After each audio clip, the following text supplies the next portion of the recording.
lost child. A child of this world is awakened to an unknown reality, without knowing, unprepared for the journey he was being pulled towards. This child, for his whole life, has wanted the love of the world and the things of it. After years and years of rejection, the child began to wonder if anyone had seen him. He began to get angry over the years, as he lost trust, not only with the world, but the people in it as well. In time, he reached a point where he gave up all cares for the world and everything in it, even himself. Deep down, he said, "I hate this world and everything in it. I wish it would end already," as he retreated back from this world. It was some time after that point something happened. A voice within and without whispered, "Seek the truth." The child didn't know the voice or even hear it, yet it became ingrained in him. As people talked about things of the world and which thing was true or false, he started getting irritated as the things held no meaning and would have no effect on his life even if he knew which was true and false. Someone asked him one day, "If you don't care about none of these truths, then what do you care about?" He responded, "I don't know, but they change nothing." One day, something hit him. The only truth that would even matter would be, does God exist? So he became intrigued with this question. He began asking questions not to anyone, just in his head, and sometimes out loud with no one around to answer, with no idea of what was to come from asking the only question that he had for God. So he said, "I do believe that something had to make everything, and this is what I would call God. My problem is I distrust this world and the people in it and all things of it, so I would not know where to begin besides here. God, do you exist? If you do you even care, and if you do, would you tell me?" With no response, he went on asking questions in his head, unaware of what was about to begin or what had already started. After this, things would start to catch his attention. A voice would answer a question he had only asked in his head.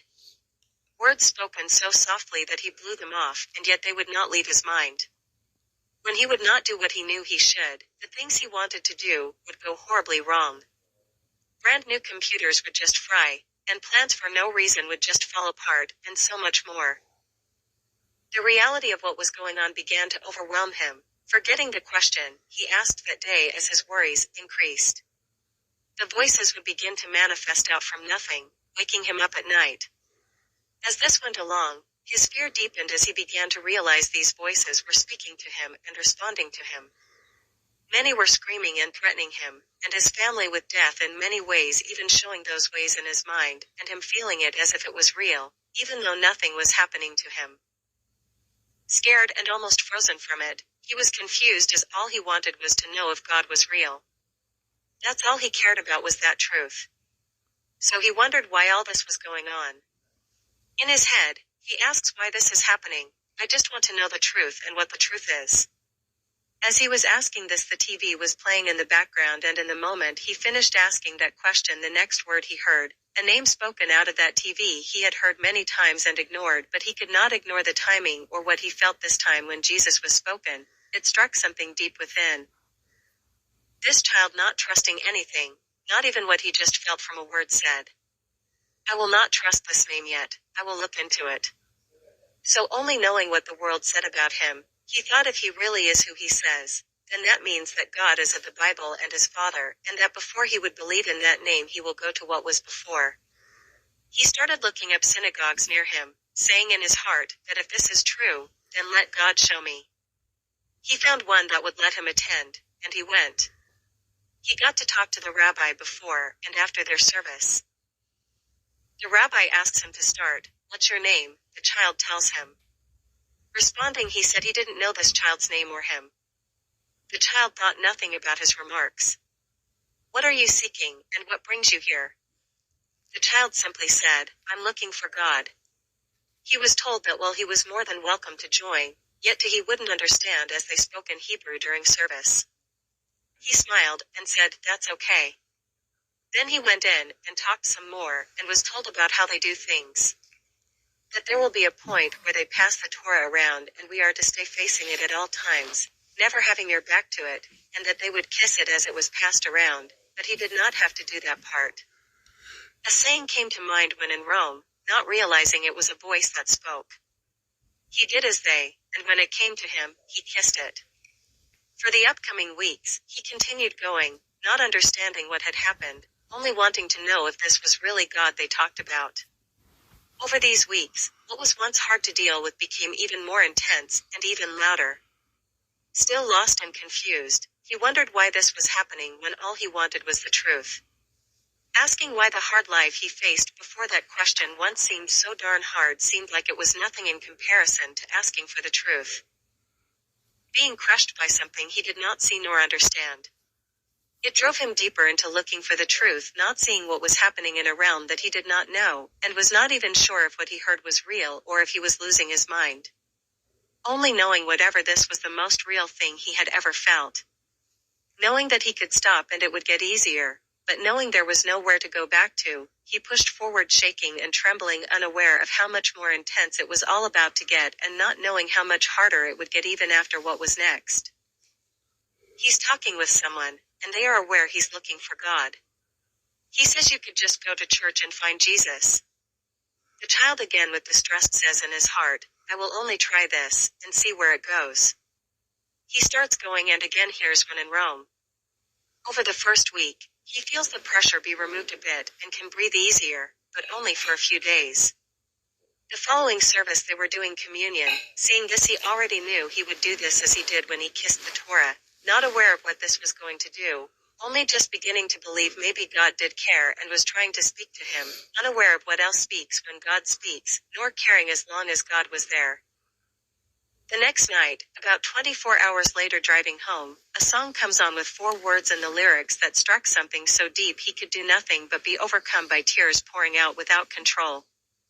The words hidden in a song for such a time as this, to crush a man to his core, and send him into the deepest regions. Thy will be done. He arrived home 10 minutes later realizing he has been crying and bawling this whole time with no idea how he was sitting in his driveway with nothing being there from the drive. No turns, no brakes, no gas, no nothing except tears blocking his visions and confusion. With a song playing saying I didn't see it then, but I believe it now. In laughter, he broke out, knowing not why, but it was good. He went in and with joy wrote a message and, for the first time, spoke of Jesus in belief. Climbing in bed happy, and at peace, only to be awakened by a loud voice screaming, who are you to speak that name in such a way? For the first time, seeing eyes red as a rose yet dark as a moonless cloudy night. Out of fear he pulled back to the corner, sitting back pressed against the wall to the point he could feel the wall moving and yet not being nowhere near far enough from what he saw in front of him. Scared beyond anything he thought was possible, as for the first time, he saw what did not want to be seen. For the rest of the night, he stood still frozen with fear as what had happened before was happening again, but 1,000 times magnifying in scope. Throughout the night, this continued till day began to break, and the voices began to become quiet. Over the coming months throughout the weeks, he would grow in his faith once more till the following Thursday, and again he would speak about Jesus, and again the night would wake him, and so it went on. Sometimes, he would shut down for a few days, and didn't want to speak. As this went on, he started questioning, had he went insane? He would ask other if they heard that voice, and they stared at him like he was crazy. He would sometimes speak to the voices and figures out loud, and more people would begin to look and talk about him going crazy, or being on hard drugs again. He began wondering, and started believing that maybe he had just lost his mind. Trying to pull away from what was going on did no good, as nothing he had done made the voices go away. As he laid there at night, he thought, well, if I can't get away from it, I might as well just jump in the deep end and just lose my mind the rest of the way. He said, God, if this is really you, I need you to grab me as I am about to jump, and there seems to be no bottom. The truth is, I'm not sure you're even there to catch me as I jump. Scared with tears dripping from his eyes as he laid there trying to go to sleep, as he knew what sleep was like on Thursday night, as no night was as bad as this night for him, and the voices that would torment him, as they woke him from his sleep again as they have for so many months. But tonight, a different voice awoke him, saying, lift up your arm and take my hand. Barely hearing the voice, and not truly waking up, he lifts up his arm, going back to sleep, as he feels something softly grabbing his arm. As he awakes, he realizes his arm is stretched up, and remembers that soft voice. and then he feels his arm be released.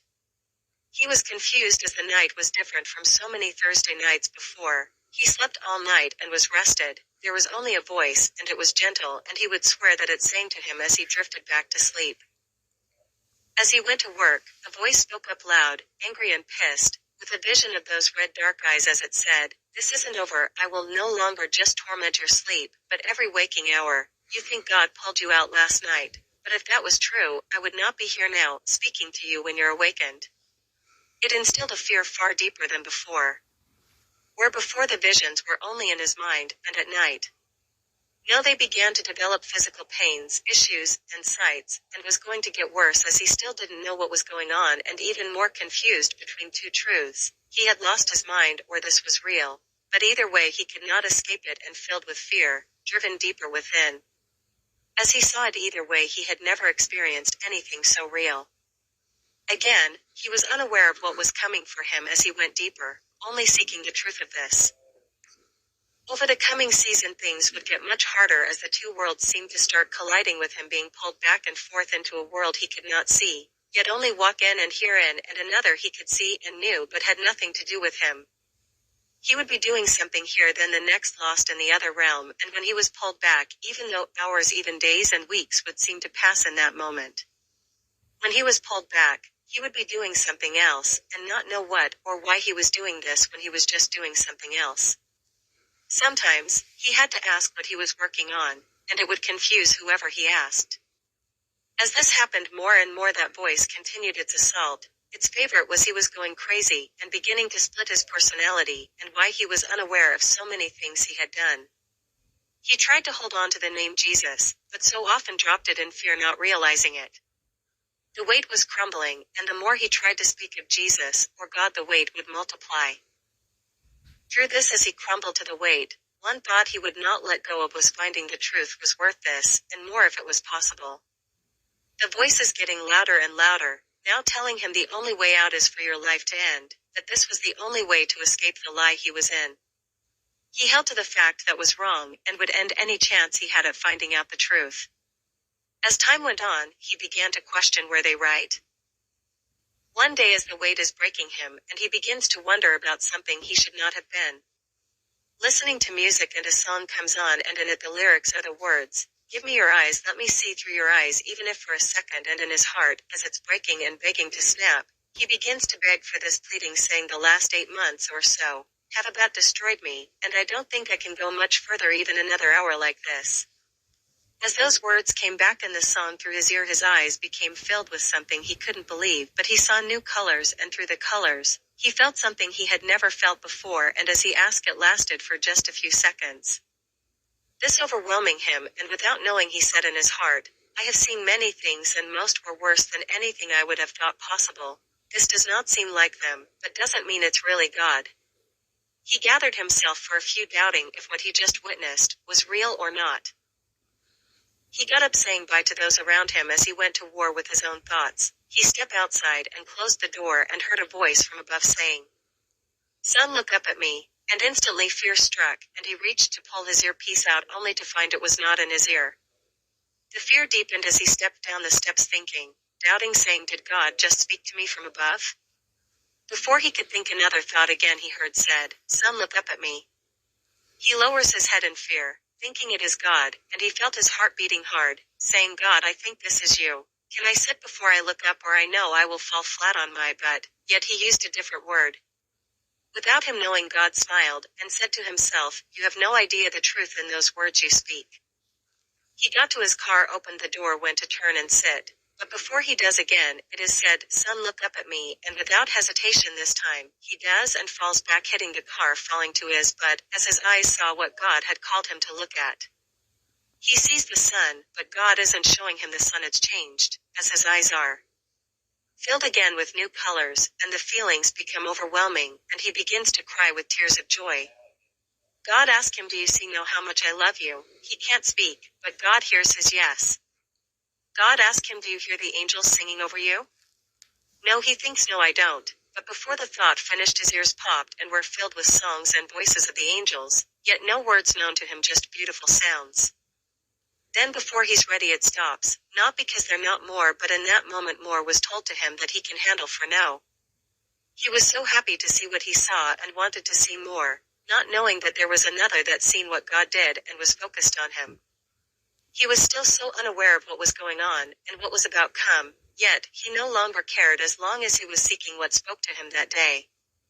While it shorted him in every way and would take a while to adjust to that day, he seeks a deeper connection and delve deeper without a thought about anything besides God is ahead of me and what calls me forward. No dangers, no concerns for the battle still to come, no power on earth can stop him from seeking Jesus, only pause him for a while, for what's to come for him is far harder than everything so far altogether. As before he didn't count the cost or what it would do to him, only that if God was real anything and everything is worth going through to find him. He gets home and sits outside for a bit talking to God. He says nothing has changed when it comes to this world or the things in it, but I will learn to trust you. I don't know nothing no, and need you to teach me if you will. I don't know why you have done this for me. I didn't do anything for you to do this. In fact, all I have done should make you not talk with me. While he heard, he didn't want to believe God said, but you did, and one day you will understand. The next 3 years it got much harder on him. A few times he ran, sometimes he complained, sometimes he even threw down the gauntlet and challenged the ones he didn't know, daring them to try and come take what God has given him, as long as you leave the others alone and focus on me. This child is reckless, unconcerned about himself, and so very stubborn. To this day when he feels one of them around he dares them to come into him, just to get them away from others. He is becoming invested in telling people about Jesus. Even when treated with hell he just laughs and says if that's where God sends me then okay, I trust him alone, but even if so I will still point to that name above all names, Jesus. Even if I go down, I will do it there as well. Who is this child, you might ask? If you're truly seeking the truth, then regardless of the path you are this child. Stand back up, child of source. Yeshua gave you the spirit of truth, to lead each to the source by spirit alone. Leave this world behind, step into the wilderness of your mind, and begin to learn to move and operate in the spiritual realms, for this is where the war truly is.